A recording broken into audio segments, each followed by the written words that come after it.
Absolutely. Unfortunately, I used to think that I was the only one who had ever really experienced trauma or kidnapping or rape. I mean, when I first got home, I really questioned if anyone really knew or could possibly understand what I had been through, because it was so isolating and it was so, it was so extreme.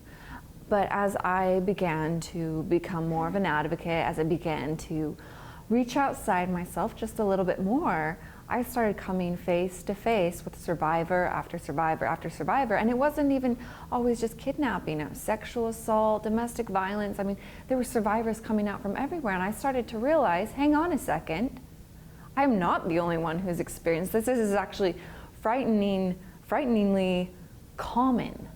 And as I started to realize that, and I'd hear their stories, I started to realize that really the only thing that made my story an exception was that what happened to me came from a stranger. That is the exception and not the norm. Most time when it's abuse, sexual violence, kidnapping, it's usually either someone that we are related to or someone that we know. Those are generally the people who are the perpetrators.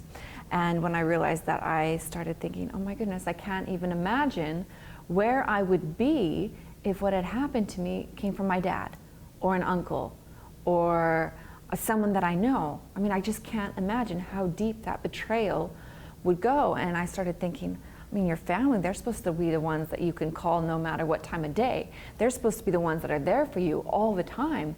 And then I started to think about, well, if someone is hurting you and someone is abusing you and taking advantage of you, well, that doesn't meet the description of, in my head, of what a family is. So to me, that would mean that they are not my family. If someone's hurting me, it doesn't matter if they're genetically or biologically related to me.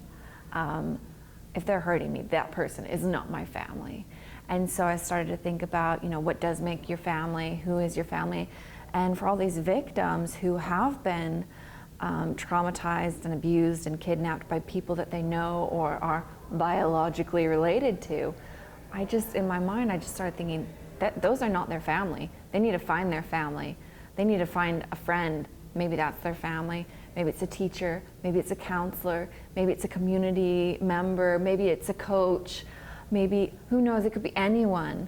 They need to find their family, find those people and surround themselves with the people who love them no matter what, the people who support them no matter what, the people who would pick up the phone if you called them at 3 in the morning. I mean, they might not necessarily appreciate it or like it, but they would pick up the phone call if they saw you calling them at 3 in the morning. And those are the people who are your family. So finding your family is so important.